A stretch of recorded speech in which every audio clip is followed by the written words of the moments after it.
What's up, guys? You got Matt here from Dinking and Driving, and today we are talking about the Temper Nimbus. And this paddle just launched today, MSRP of $200 or $199.99 if you want to be exact. And while that is a lot of money for a paddle, I think it's worth it, especially if you're someone that is looking for an all-court leaning power paddle. So that's the TLDR, but don't click away yet. Listen to what I have to say as to why I think it's worth it, and I think that you might have found a new paddle that you love. I know I sure have. So before we go into the details, I do want to let you know that Temper did send me this paddle for free. However, I have not received any other compensation and I don't have an affiliate code. So if you choose to buy the paddle or not, it doesn't affect me or my opinion in any way, shape, or form. I wanted to create this review just for people out there. If you are looking for a paddle, I hope that you can make an educated decision, and I hope that this helps. That being said, let's jump into it. This paddle is an exciting one for me. I received this about 3 weeks ago, and I've probably put between 40 and 50 hours of play into using this in that time, which is quite a lot for me. It's not enough for me to give you a full review on the longevity or durability of the paddle, and it is a Gen 3 paddle, which are known for, breaking down or having some degradation issues sooner or quicker than the Gen 2 and Gen 1 paddles. However, I haven't experienced that in any way, shape, or form. I would think that this would have heated up or started to delaminate or have some symptoms of core crushing with the amount of time I've put into the paddle, as well as how hard I've been swinging it. And I haven't noticed any of that at all. So for what it's worth, after this amount of time, I'm very positively surprised by how well it has held up, and even the look of it. I mean, if you look at the face here, I haven't done anything to clean it or anything, and it's still in very good shape. For again, how hard I'm hitting it, it's not all scratched or scuffed up, and I think that they did a really good job with the overall construction of this paddle. What else can I tell you about this thing? So it has a 5.5-inch grip, like in length of the grip, but a 5.75-inch handle. And so I believe the difference there is from the bottom of this paddle all the way up to the throat here is 5.75 inches.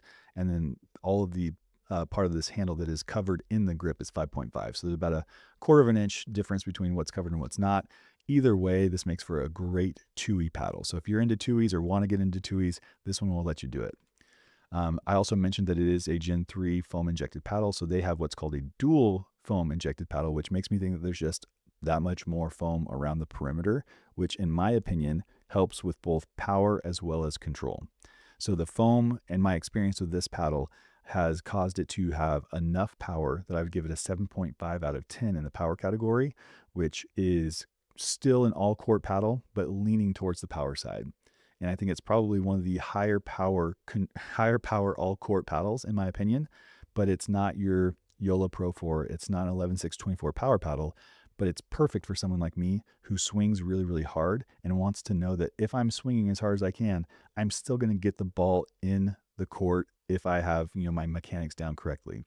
I don't have that feel with a lot of those other power paddles. When I'm swinging a full-on power paddle, it's very hard for me to control, and oftentimes I hit it out of bounds. This is not the case with the Temper Nimbus. That foam injected, perimeter also gives it a trampoline effect to a degree, which will help with the velocity, but it also allows it to pocket the ball that much more than compared to a Gen 2 or Gen 1 paddle, and that helps with the control. So I do think that this has a pretty good spinny surface with their cloud weave technology, which is a weave of, I believe, Kevlar and potentially carbon fiber. But beyond that, again, because of that foam, it absorbs the ball and pockets it and allows you to place your shots much easier. And so while it's still a 7.5 out of 10 in power, I would also give it a 7.5 out of 10 in both control and spin. I love the way it feels at the kitchen just as much as I love it the way that it feels at the baseline. So when I'm at the kitchen, a lot of times, especially with more control-oriented paddles, they're so soft that I have trouble hitting it over the net, right? I'll hit it into the net because it's too soft and I don't put enough of a swing behind my dink.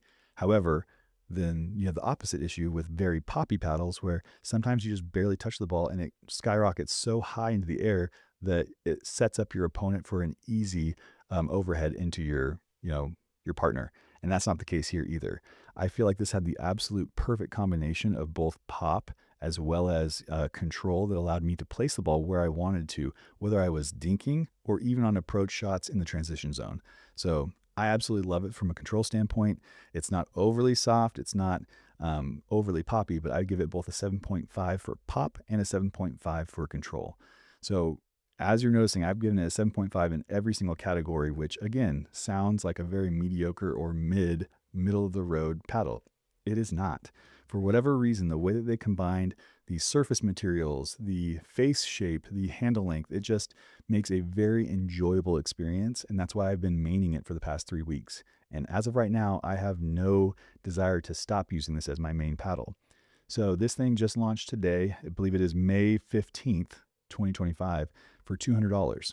There are a lot of paddles that you can get for under $200.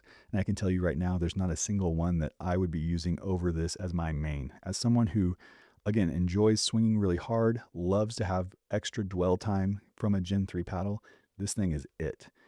The caveat to that would be, I do have some friends that are, former tennis players at a very high level. And so they have very quick wrist flicks and wrist actions. And sometimes that does not play well with a paddle that has a high dwell time, like a stiffer paddle.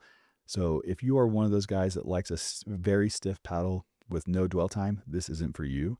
But if you're someone that really likes to feel connected to your paddle and be able to shape your shots and enjoys the dwell time, this is great. You have the control and the power, and it's all in one in a way that I think is currently unmatched in the market.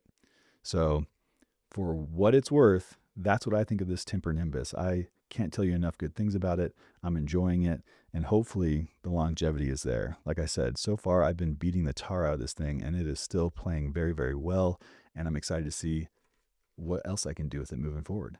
So I hope you guys enjoyed that. Like I said, it's more high level, not high into the tech specs. I will put the specs on the screen though, so that you can take a look at those if that is something you're interested in.